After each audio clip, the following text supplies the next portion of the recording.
The year is 480 BC. The Greek world is on the brink of annihilation as the Persian Empire, under the ambitious King Xerxes, marches westward. From the east, Persia had already expanded into a global power, conquering lands from Egypt to India. Now, Xerxes aimed to crush the Greek city-states, which he viewed as a threat to Persian domination. At the time, Greece was not a unified nation, but a collection of city-states, each with its own culture, laws, and military traditions. The most powerful of these city-states was Sparta, a militaristic society famed for producing some of the world's fiercest warriors. Sparta's warriors, unlike any other, lived and breathed combat from the day they were born. Every Spartan male was trained to be a soldier, and from a young age, they were subjected to rigorous physical and mental conditioning. This system, known as the agoge, created warriors of incredible skill and resilience. In the face of the looming Persian threat, the Greek city-states had little choice but to band together in a rare display of unity. Among them, one king emerged as a symbol of defiance, King Leonidas of Sparta. Sparta was not like other Greek cities. While Athens may have prided itself on philosophy and art, Sparta's entire society revolved around the art of war. Every Spartan man was a soldier first and a citizen second. From the age of 7, Spartan boys entered the agoge, an intense military training program designed to turn them into fierce warriors. The agoge was a brutal system that tested their endurance, intelligence, and combat skills. By the time they became full-fledged soldiers, Spartans were capable of performing incredible feats of strength, discipline, and loyalty.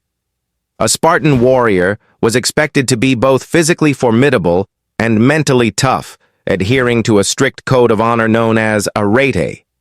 This code demanded that they serve their city and their king with absolute loyalty, regardless of the cost.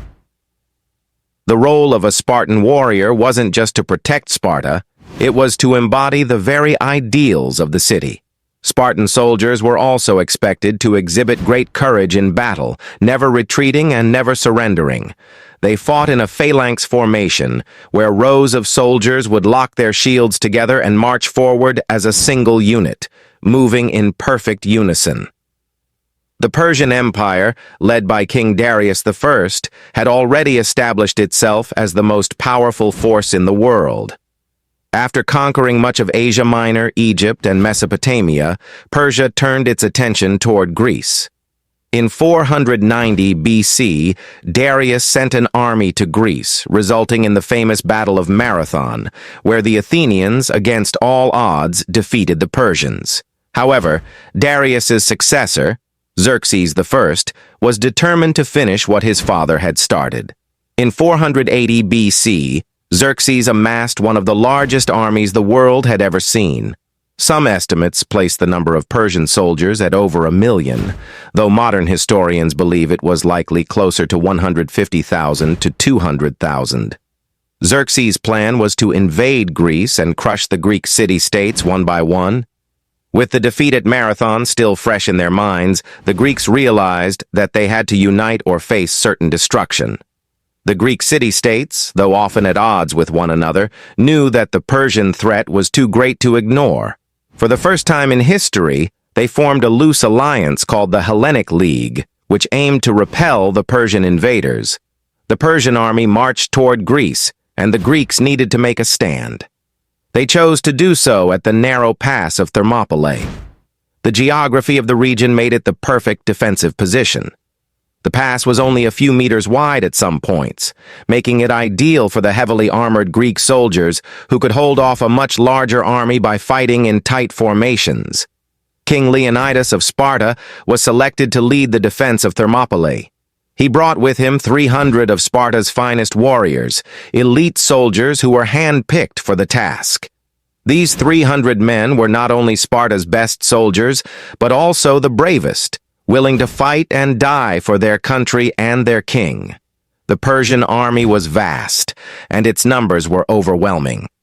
Despite this, the Greeks were determined to make a stand. Leonidas's strategy was simple but brilliant.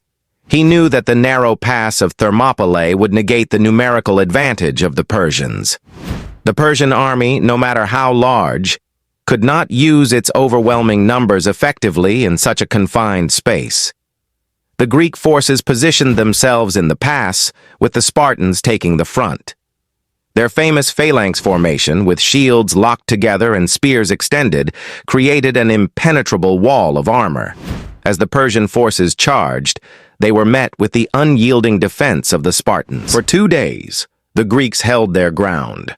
The Persians were forced to engage in close-quarter combat, where the heavily armored Greeks had the upper hand. The Spartans were relentless, cutting down wave after wave of Persian soldiers. Each day the battle raged on. The Persian forces suffered heavy losses, and Leonidas's men became legendary for their discipline and bravery. On the 3rd day of battle, the Greeks faced a dire situation. The Persian forces had found a way around the Greek defenses. A traitor named Ephialtes had shown Xerxes a hidden mountain path that would allow the Persians to encircle the Greek forces. Realizing that defeat was inevitable, Leonidas made the difficult decision to send the majority of the Greek forces away, leaving only the 300 Spartans and a few hundred Thespians and Thebans to make a last stand.